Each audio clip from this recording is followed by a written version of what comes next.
வாங்க, வணக்கம் பிள்ளைங்களா. இன்னைக்கு அம்மா என்ன செய்ய போறேன்னா, இந்த பாருங்க கடம்பா.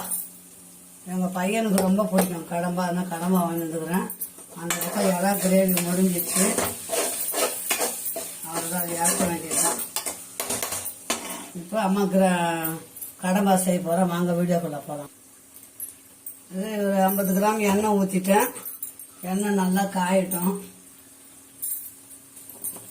நான் பெப்பர் அதிகமாக எல்லாத்துக்கும் யூஸ் பண்ணுவேன். 2 சோம்பு போட்டுக்கோங்க.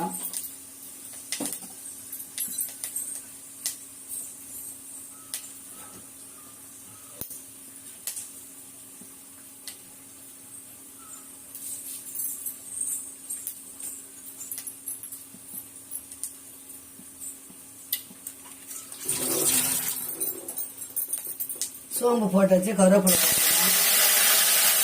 வெங்காயம்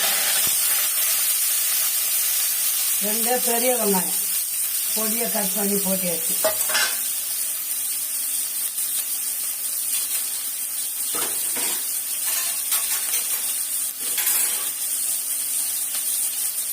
வெங்காயத்துக்கு கொஞ்சம் உப்பு போட்டால் கொஞ்சம் சீக்கிரமாக வதங்கும். கொஞ்சம் உப்பு போட்டுக்கலாம். அப்போதான் கொஞ்சம் சீக்கிரம் வதங்கும். இப்போ 2 பெரிய தக்காளி. அதான் 1 கிலோ கடம்பா தண்ணி ஊற்றக்கூடாது. அந்த தண்ணியை நல்லா அலசி மஞ்சள் தூள் போட்டு கழுவிட்டு அப்படியே தான் நம்ம வதக்கணும். துண்டு துண்டாக அரிஞ்சு போட்டுக்கணும். பாருங்க அம்மா இந்த மாதிரி அரியும். கறி எல்லாம் விட மட்டனு சிக்கனை விட இதில் வைட்டமின் அதிகமாக இருக்குது. கடம்பா நடுமுது வலிக்குது பார்த்தீங்களா, அதுக்கெல்லாம் ரொம்ப ரொம்ப நல்லது. இடுப்பு வலி எல்லாத்துக்குமே நல்லதுங்க இது கடம்பா. நிறைய அயல் சத்து அதிகமாக இருக்குது. கிடைக்கும் போது வாங்கி சாப்பிட்டோம். என்னை பொறுத்த வரைக்கும் அதுதான் அங்கே கிடைக்கும் போது வாங்கி செஞ்சிடுவோம் சொன்னாங்களா. இப்போ நல்லா வதங்கட்டும். இப்போ தக்காளி வெங்காயம் நல்லா வதங்குது. இஞ்சி பூண்டு சோம்பு கருவேப்பிலை எல்லாம் போட்டு அரைச்சி வச்சுக்கிறேன்.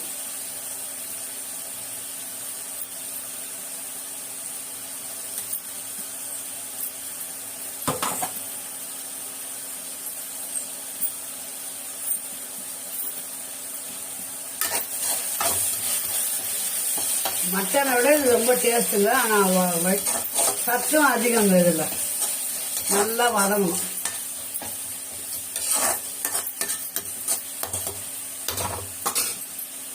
இப்போ என்ன பண்ணணும்னா, இந்த கடம்பை அரிஞ்சு பார்த்தீங்களா, அந்த பாருங்க எடுத்து அதில் போடணும்.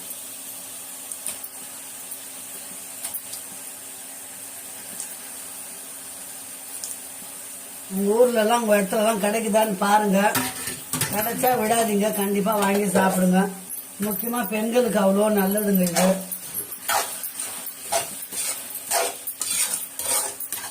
ஒரு டேஸ்ட்டு பிடிச்சிட்டாங்கன்னா விட மாட்டாங்க. நாங்கள் கிடைக்கும் போது நாங்கள் பிள்ளைங்களுக்கு ஆக்கி கொடுப்பாங்க. இப்போ நம்ம இது வந்து ஒரு 10 நிமிஷம் தண்ணி போட்டு மூடிடுவோம். தட்டு போட்டு மூடிடுவோம். தண்ணி ஊற்றக்கூடாது. இதில் எவ்வளோ தண்ணி வருதுன்னு மட்டும் பாருங்கள். ஓகேங்களா. காரம் மசாலா அப்புறம் போட்டுக்கலாம். 10 நிமிஷம் மூடி வச்சிடலாம். இப்போ பாருங்க, கடம்பால நம்ம தண்ணியே ஊற்றலை, சும்மா அலசி தான் போட்டோம். அந்த பாருங்க எவ்வளோ தண்ணி வந்துட்டு பார்த்தீங்களா. நம்ம தண்ணி ஊற்றலை. பாருங்க நல்லா வேகணும்.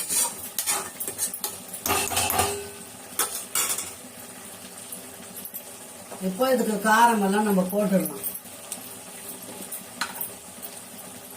மஞ்சள் தூள் 1/4 ஸ்பூன் மஞ்சள் தூள் போட்டுக்கோங்க.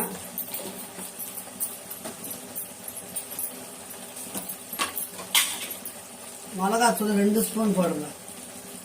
பெப்பர் போடுவோம், அதனால மிளகாத்தூள் 2 ஸ்பூன்.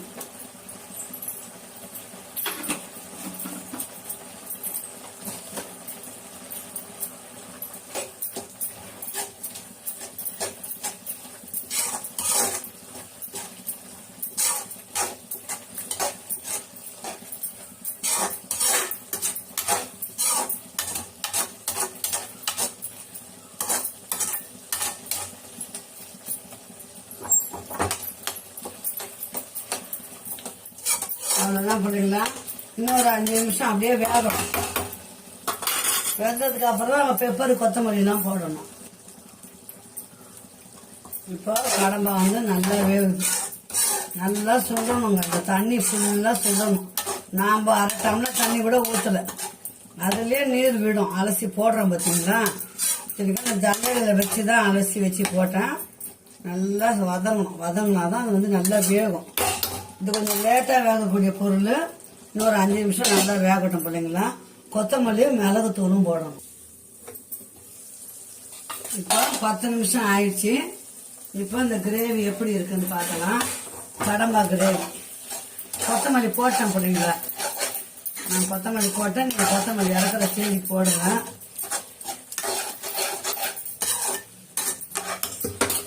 இப்போ கருவேப்பிலையும் பெப்பரும் பவுடர் பண்ணி வச்சிருக்கிறேன், அதை போடுறாம்மா. புரியுதுங்களா? பெப்பரு கருவேப்பிலை அது இந்த மாதிரி நம்ம பெப்பரும் கருவேப்பிலை பவுடர் போட்டு வச்சுக்கலாம். எல்லாத்துக்கும் போட்டுக்கலாம்.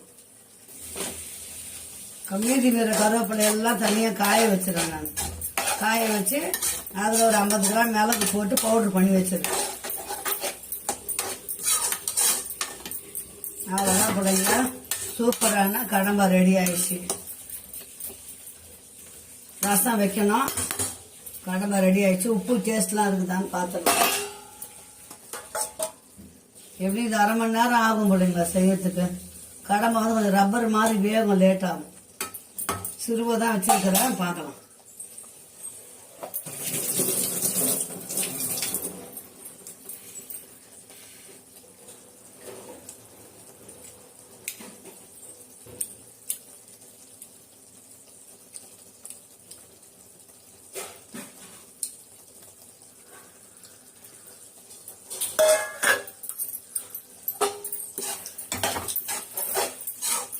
நல்லா காரமா அட்டகாசமா இருக்குது புரியுங்களா.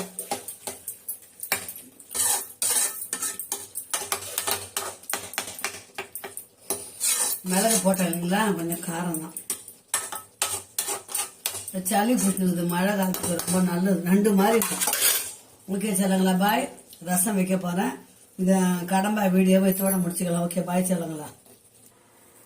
ஒரு தக்காளி சைஸ் புளி கரைச்சிட்டேன், புரியுதுங்களா. புளியை கரைச்சிட்டு கொத்தமல்லி கருப்பை போட்டாச்சு. நம்ம ஜாரில் என்ன பண்ணலாம், அர்ஜென்ட்டாக ரசம் வைக்கணும். மிளகு ரசப்பொடி செய்யலை இந்த வாட்டி, அதனால அம்மா கடன்னு மிளகு ஜீரகம்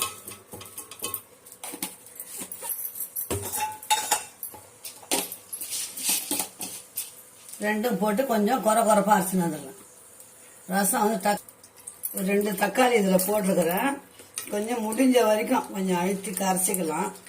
கரைக்க முடியலன்னா நம்ம எடுத்து போட்டு மிக்சியில் அந்த மிளகு சீரகம் அரைச்சோம் பார்த்தீங்களா, அதில் போட்டு ஒரு திருவிக்கலாம். இப்போ பாருங்க, முடிஞ்ச வரைக்கும் கரைச்சிட்டேன்.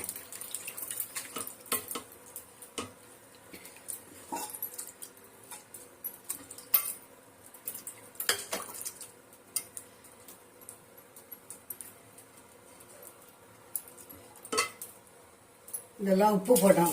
1 ஸ்பூன் கல் உப்பு, பெருங்காயம் போட்டாச்சு. நான் கடன்னு செஞ்சிடும் பிள்ளைங்களா. மஞ்சள் தூள் 1/4 ஸ்பூன்.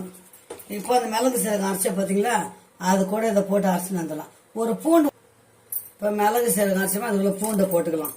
போட்டு தக்காளி கருவேப்பிலை இதை சும்மா ஒரு குறைப்பா திருவின்னு வந்துடலாம். அவ்வளோதான். இப்போ இதெல்லாம் எடுத்து போட்டு இதெல்லாம் கரைச்சிடலாம்.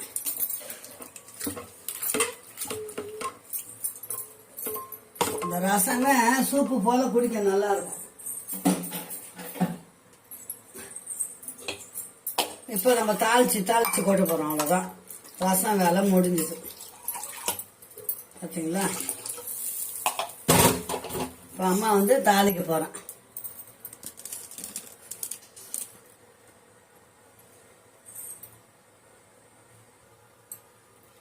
ஒரு ஸ்பூன் எண்ணெய் ஊற்றுங்க போதும். ரசத்துக்குலாம் ரொம்ப எண்ணெய் வேண்டாம், கசப்பு வந்துடும்.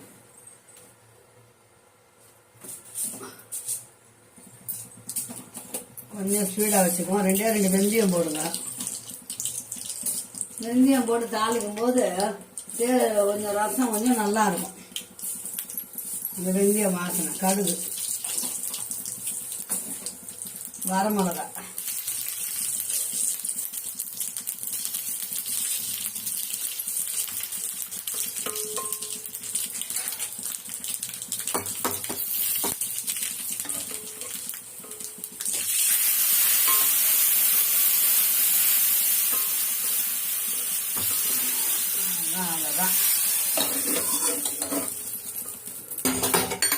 இப்போ இந்த ரசம் கொஞ்சம் கொதி வரட்டும். கொதி வந்தோன்னா ஒரு 1/4 டம்ளர் தண்ணி ஊற்றி அரைக்கலாம். அவ்வளோதான், ரசம் முடிஞ்சதுங்களா.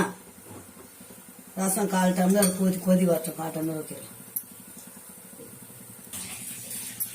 இப்போ பாருங்க, ரசம் வந்து கொதிக்கக்கூடாது ரொம்ப. கொஞ்சம் தான் கொதி வந்த உடனே டம்ளர். எப்பவுமே ரசம் கொஞ்சம் தண்ணி கண்டிப்பாக ஊற்றக்கூடாது. கொஞ்சம் தண்ணி முடிஞ்சதுங்களா. அவ்வளோதான், ரசம் இறக்கியாச்சு. இன்னைக்கு கடம்பா கிரேவி ரசம். ஓகே சொல்லுங்களா. பாய். மீண்டும் ஒரு நல்ல வீடியோவை சந்திக்கலாம். அம்மாவுக்கு கேட்கணும்னா அம்மாவுக்கு எப்படி செய்யணும் அம்மா சொல்லித்தரோம். ஓகே சொல்லுங்களா. பாய். மீண்டும் ஒரு நல்ல வீடியோ சந்திக்கலாம். பாய் சொல்லுங்களா.